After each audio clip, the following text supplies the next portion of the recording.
We are the Morning Hustle. Ladies and gentlemen, welcome to the Morning Hustle, man. It's one of the most consistent dudes in rap right now. About every calendar year, he gonna pull up on you with something sturdy, and he give it back to the community, man. One time for young Dolph. What up, G? Dolph in this thing. What's up, baby? What's up with y'all, man? Hey, listen, now, I'm jumping right in this, man. Now, the last one, Rich Crack Baby. Now, Rich Slave. Who coming up with the titles, dog? And where we going with the Rich Slave project, man? You know, I come up with all my own everything. I do everything, bro. Like, I do everything from creative control to the CEO to the artist to I'm in the studio mixing records. I'm in the studio with everything, the visuals, videos. I'm directing. Like, I'm doing everything, bro. You know what I'm saying? Here's the fly part about you, Dolph. You take a negative and you flip it and make a positive out of it, man. You know, because they'll try to, like you throw the dirt on top of us and be like, if you come from this environment, you ain't never gonna be nothing, but you proving everybody wrong. Yeah, man, that's what life about. You know what I'm saying? Like not letting your past determine your future and proving everybody wrong. You know what I mean? Like I ain't never took no for an answer. I ain't never took opinions seriously. Like I don't care about people's opinions, none of that. One thing about it, I know right from wrong, and I ain't stupid. So it's like if you need somebody else's opinion or somebody else to validate you, it's like, man, you need to wake up again and try it over, homie. Like you tripping. You know what I'm saying? It's like your life is what you make it. You know what I'm saying? Like you ever heard that song? Y'all remember that song?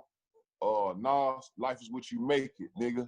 I'm gonna make it no matter what it takes, my nigga. I'm gonna take, you know what I'm saying? Taking it. Yeah. That shit is real. You know what I mean? Like real deal. That's how life go. People don't understand. They think this shit's so hard when really it's all about what kind of work you put in. Yeah, you put that work in. Now, definitely during the quarantine and with COVID going on, and I still know a lot of artists are having problems, but considering the fact how you informed everybody just now, how involved you are, what obstacles have you really run into since you usually do everything yourself and you self-contained? What's been the biggest challenge during the quarantine for you, creatively? Probably the biggest challenge was, a lot of studios had shut down. You know what I'm saying? A lot of studios shut down and like we couldn't just really get in like how we wanted to at first. You know what I mean? Like in the studios that did open up, they were saying only 2 or 3 to a session and like stuff like that. But so in the beginning, I was having to mix records over the phone. Hey, take this snare out, put this snare back in, take the whole bass line out, and bring this right here in, take the kick out, leave this in, bring the hi-hats up some, like leave your 3 in, take out the second 4-bar. Like I was having to do all that shit over the phone. So, you know what I mean? It's like, at the end of the day, bro, I just feel like it really ain't nothing to a giant. It's all about who really want it. Like you gonna make an excuse or you gonna figure it out. Yeah. And listening to the project, like I was talking to Billy about it before you came on. It's like, yo, for maximum effect, I need to hear these records in a club. And nobody feel that safe to really just pull up in the spot like that. So I'll give it the car run when I'm going to go get groceries or whatnot. But I mean the Sonics, man, this is the type of shit we want to party to. How have you been keeping yourself entertained and chock full of things to continue to write about? Because I know you ain't slowed down. I know you still record. Man, really just my everyday lifestyle, from my family to my friends to the fashion to the music that I listen to, my little partners, my artists, or just everything, you know what I'm saying? My day-to-day lifestyle, bro. Like that's always what my music been about. You know what I mean? Like what you see, what you get. Like you ain't finna hear me talking about Ferraris and Lamborghinis and big houses and mansions and just I ain't finna sell you this dream or sell you an image that when you see me, it don't look nothing like that. Like I rap about all this stuff because it's really my real life. You know what I'm saying? And not only is my real life, I really be trying to motivate people to get out there and go do it. Like, cause if I can do it, you can do it. So it's like really, it ain't no flexing. It ain't no big eyes, little U's. It ain't no shitting on people. I don't even like to shit on people, especially not people around me. You know what I'm saying? Like I like to motivate people. So some people with the wrong mentality, they take it wrong. But people like y'all that understand life, people that understand responsibilities in life, y'all get it. Y'all can get inspired and motivated by it. Because that's what I used to do when I was young. I remember when I was about 17, 18, 19, all through that era, I used to drive downtown, man, and go. It's these big houses on the riverfront downtown. And I used to just drive down there, get out my car, and just walk, just look at these houses, be like, damn, bro, how can I get one of these houses? I just try to beat my brain out trying to think, how can I get one of these $2 million houses? You know what I'm saying? Right. It's like, that was so long ago, but that little bitty thing, that it made my adrenaline, like, it made me want shit. It made me want, it made me want to go live life. You know what I'm saying? It made me want to figure it out. It's like, shit, if they can do it, they living in these houses with their family and wake up early Christmas morning, goddamn, snow, fall everywhere. You know what I'm saying? Like, I want to wake up like that too. I want to see, can I do it? You know what I mean? And that was my mentality when I was 16, 17 years old. Right. What was your hustle? What was your hustle back when you were 16 to 17 years old? Like, when you started to go get it, what was you getting into? Everything, bro. You know what everything. I mean? I'm gonna say this. I'm gonna say this. My first hustle, bro. I was 14 years old. Might have been 13 years old. I taught myself how to cut hair. See what I'm saying? Like, I knew that I needed some money, but I was so young, I had to create something to sell to somebody. Feel what I'm saying? Right. So I was like, damn, if I can teach myself how to cut hair, I can create a haircut, and boy, you got to pay me for this haircut. Right. You know what I'm saying? You gotta pay me for it. Yeah. So once I turned 16, though, it went to something else. I started some more stuff. Man, now you've been getting definitely a lot of quality time with the kids, man. I have enjoyed my kids. Headkrack has had his kids around all the time. A big question is, are you planning on sending your kids back to school, or are you going to do home and keep them at home? What do you think about that, and how do you feel about that with the quarantine? My son going to school. He want to go to school. Like, he was mad when we were saying wasn't no school, so he wanted to go to school.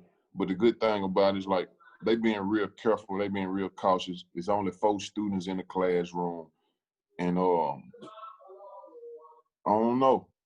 You know what I'm saying? Like, it's weird it's weird for me to try to keep him home because he really want to go to school. And on top of that, it's like, man, keep him home is like, bro, he ain't gonna be able to experience the real life we went through. Like, all of us went to school. Like, that's an experience. You got to go to school. You can't take school from kids. So no, you got to go to school and get checked on. You got to get roasted at the class. You got to, you know what I'm saying? You don't want your kid to be weird. And see, you done went through that. You know what I'm saying? Like, Dolph slick be roasted on the side, man. He be slick. He'll slick.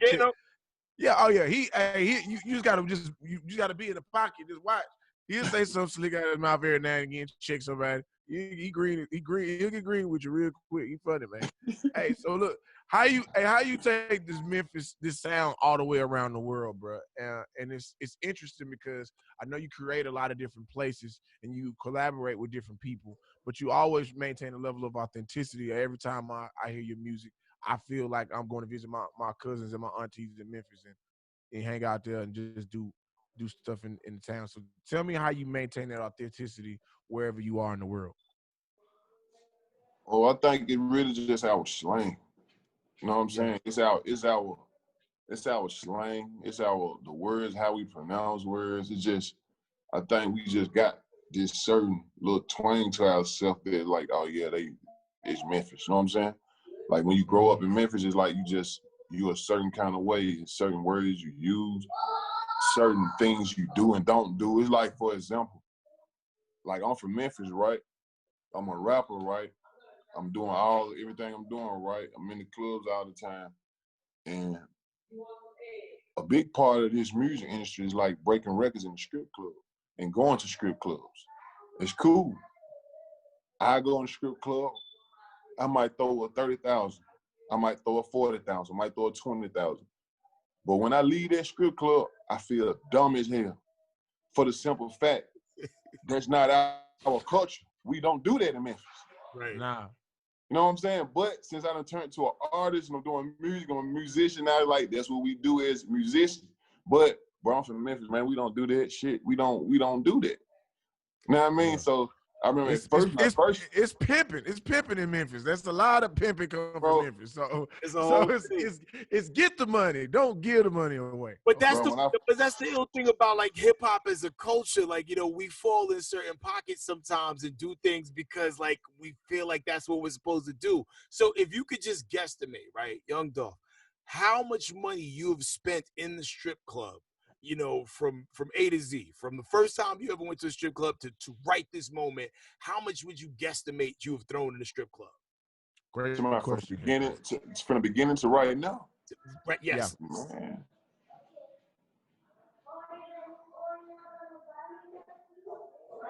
Well, I don't know. That's a lot of money.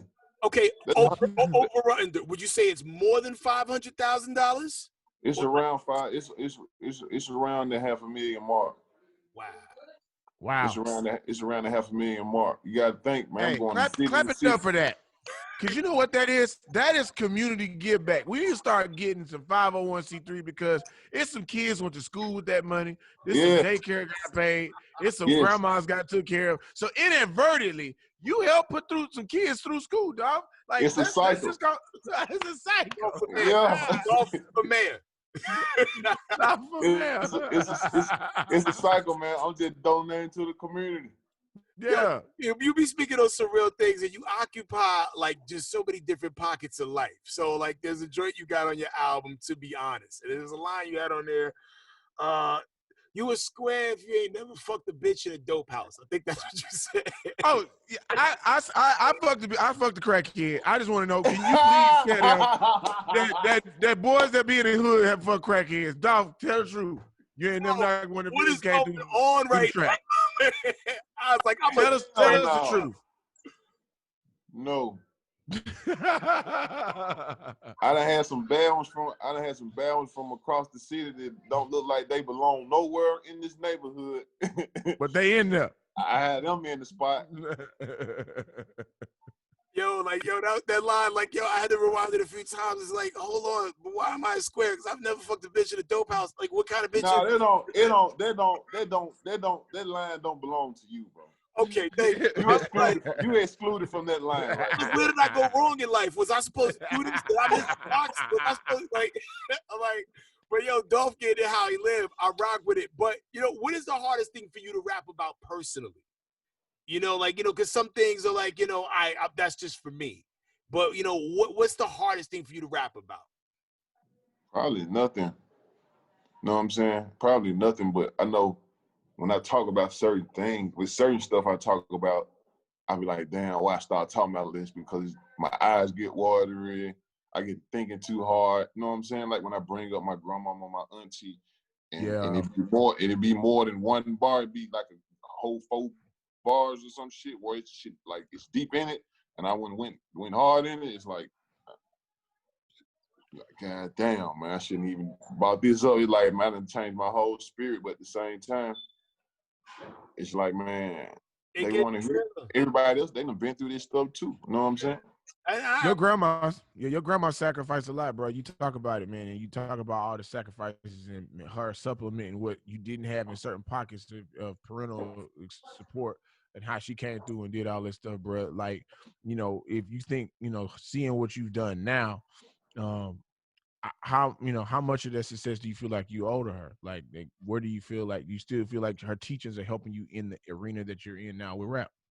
I feel like all of it owed to her because, for one, she ain't had to do it. Like my grandma came to Chicago and got me when I was 2 years old. She came to Chicago and took me from my mom and dad, took me back to Memphis with her.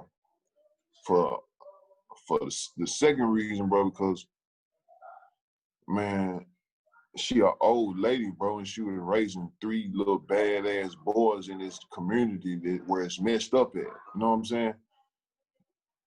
Then, bro, it's like, I don't know, it's like everything she taught me is the stuff that I use and apply to my real life that start to go get me some money and hustle and take care of my family.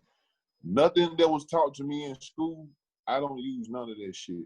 Only thing I use from school is proper English, proper grammar, and how to spell and how to, like, in math.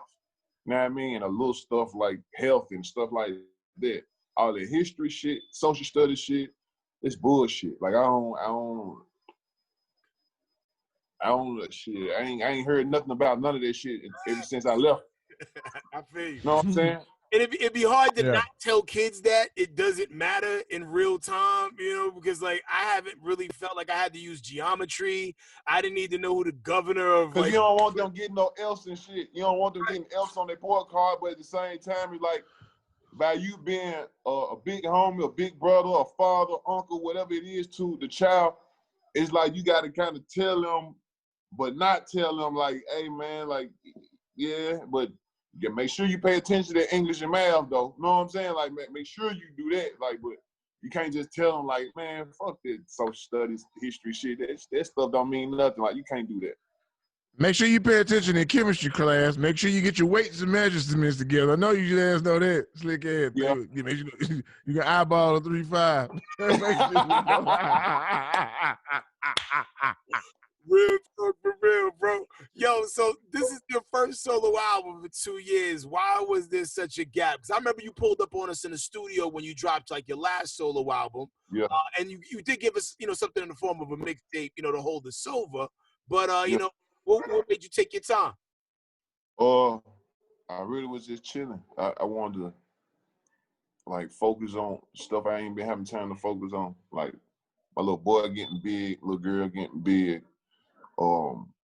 People passing in my family. Mama's sick, daddy's sick, auntie's sick. You know what I'm saying? Like, I got a real life, you know what I mean? And at the same time, yeah, I'm the artist, I'm Young Dolph, but I'm also Adolph Thornton Jr., I'm the CEO of this company. So if Adolph Thornton Jr. don't play his role right, Young Dolph is going to be, you know what I'm saying? It's like I got a lot of hats to wear.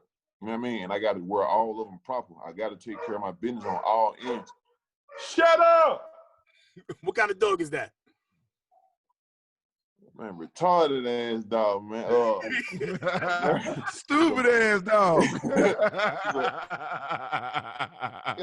He American bulldog, bro. Okay. But yeah, man, it's like I gotta take care of my business on all ends. You know what I'm saying? And it's like it get difficult. You know what I'm saying? Like I be having to divide the time up, but this is what I asked for, so this is what I'm doing. Indeed. And yo, so the new project is out right now, man. It's called Rich Slave. The merch is on fire, and you even doing a situation where you're actually doing a major give back surrounded around the project, man. How can people get down with that? Man, really, I'm just showing my fans some love. Like I'm gonna give away my Lamborghini. You know what I mean? Like you go to my website, you go to youngdolph.com, purchase the album Rich Slave, or purchase any merch on the website, and you enter to win my Lamborghini. I'm gonna pull up, I'm gonna come to the city, I'm gonna drop it off myself. The camouflage joint? Nah, I ain't camouflage, it's orange and blue. Oh, it's orange, okay. The one from the cover of the project. So that makes it official. Matter of fact, yes. And I was such a nerd, dog. Cover. Yo, when I read this contest, I'm like, yo, how will they cover the taxes on the Lamborghini? You guys are even covering the taxes for the people. You got all bases covered. He is truly a man of the people. Wow. Dolph doing that. Not the label, not the record label, not him, not them, not such and such, such and such. Dolph doing that. You know what I mean? I make the rules and I break the rules. Like, this was the difference between me and everybody else. You know what I mean? Like, I really have to come up with my own creativeness. You know what I mean? My own, like, I got to stay ahead of the curve. You know what I mean? Like, I make the waves.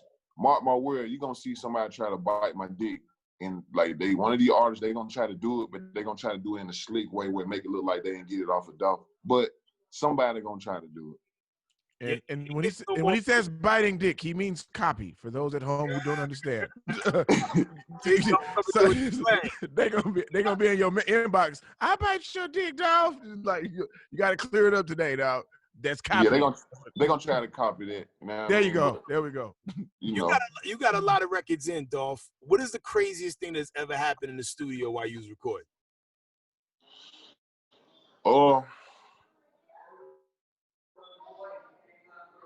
The craziest thing that happened in the studio while I was recording. It's a lot, bro.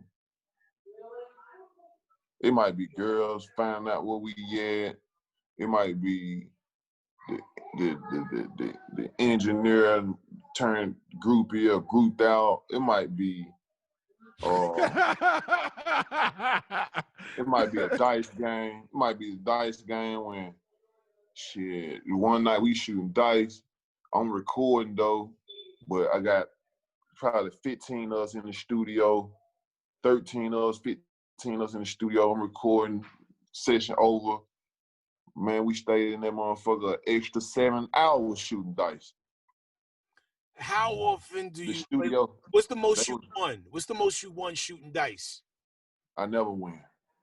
Really? I never win because if I win, I get up. I don't stop. And I just keep gambling or just keep shooting until be like, man, the money in the back end of the game, or I lose some money. You know what I mean? That hurt. That really hurt. Mm-hmm. My name is Headkrack. Casino, I ain't never won a dime from the casino. You know, your best bet is to do something where the odds are 50-50, the roulette table, bet on black, bet on red, you know, figure it out from there. And just if you win that first couple times, just dip and bounce. But I used to be the same way. I used to like go spend all my money on slots and then win a little bit. They'd be like, hell yeah, if it happened once, it can happen again. Yo, that man, casino leave away with all my money. But I figured out a little system is getting it to go. Dolph want to give away money. That's see, they ain't tapped into it all the way. The man is giving away stuff, and I'm gonna help him give it away. Dolph, let me help you get away that truck you got. I think I don't know if it's a Lamborghini or if it's a Bentley truck that's camouflage. Let me help get that over there to me. I can't get it on the way. My son, you still using that? My son said I can't get my Lamborghini truck away. He was like, okay, all right, all right. He like, we can get to give away everything but the Lamborghini truck and the demon. Okay, all right. He love him. He staked on that. Now, GQ shouted you out, man, considering the fact you spoke on COVID-19 before it even got all the way out there to the masses that way. And just give us a little bit of your sentiment, how you saw the this pandemic forming and what your initial concerns were, and then the response that you got from GQ. Man, well, I seen I was on tour, right? I think I was in DC or Maryland. I was somewhere in the DMV. Man, I get out the stage. My little brother showed me his phone. I'm looking. I'm like, what the hell? And it said the NBA season has been canceled due to COVID-19. I looked at my folks. I said, shit, our season canceled too. This the last show. I ain't doing no meet and greet. I ain't doing no more shows. Show tour over with. We done. So I don't know. I started seeing stuff like that, like the NBA canceling their season, and I canceled my season too, bro. Smart man. It's ugly out there, you know, and I run into people still to this day who feel like, yo, the COVID-19 thing is made up. More people, you know, survive it and die from it. But, you know, have you like known anybody personally that's passed away from it? I ain't know them personally, but I had friends that, like, they mama passed, auntie passed, daddy passed, like, you know what I'm saying, stuff like that. But none of my relatives or friends that passed, but I got friends that they relatives actually passed from it. Like, one of them, his mama had high blood pressure. One girl, her daddy was a diabetic. Then I had some people, like one of my mentors I had talked to, like last week, he was telling me two of his buddies passed and wasn't nothing wrong with him. He said they found one of them in the car, just he passed. But you never know, bro, what was going on. I feel like it's real. This COVID-19 stuff is real, but it's a lot of cap in it too. I feel like they're throwing the COVID-19 label on some things that maybe aren't COVID-19 just to run the numbers up. Because here's the thing, you look at these tallies every day, that's what they're doing.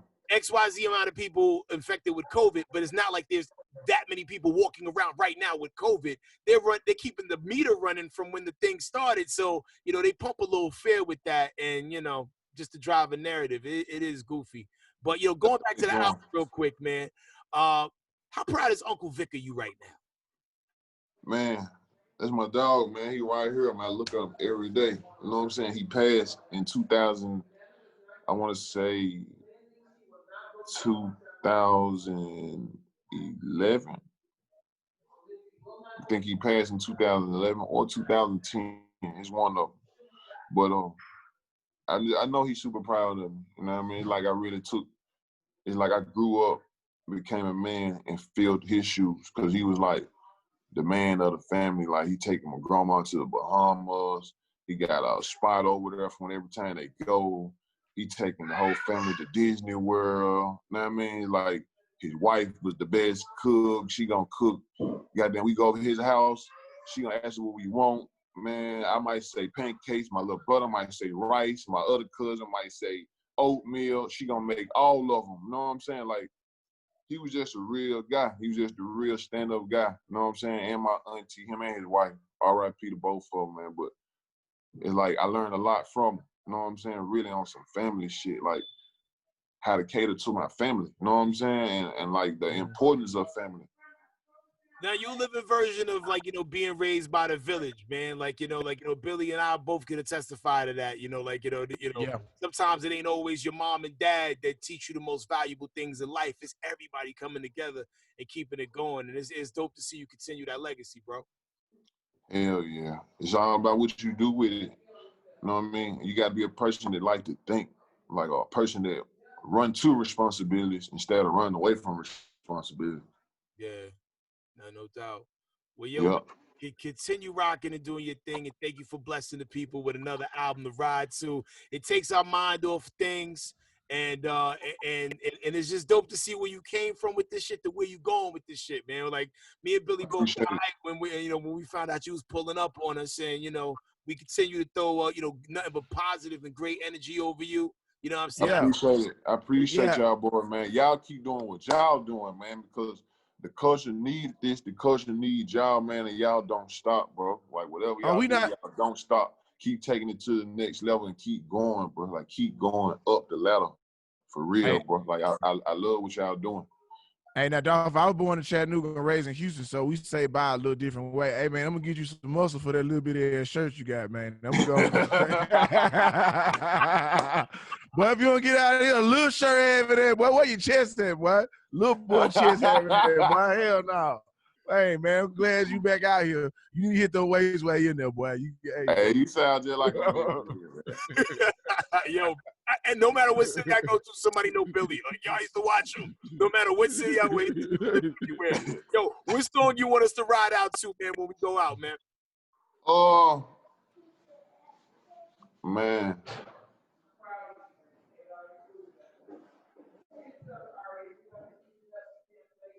Hold up. No wrong with that at all, okay? Man, yo. Legend. This is go by the name of Young Dolph. God bless, continued success. Rich Slave out right now. Be sure you purchase the album so that could be you whipping in that blue and orange, looking real sophisticated in these streets, all right? God bless you, Dolph. I love y'all. We are the Morning Hustle.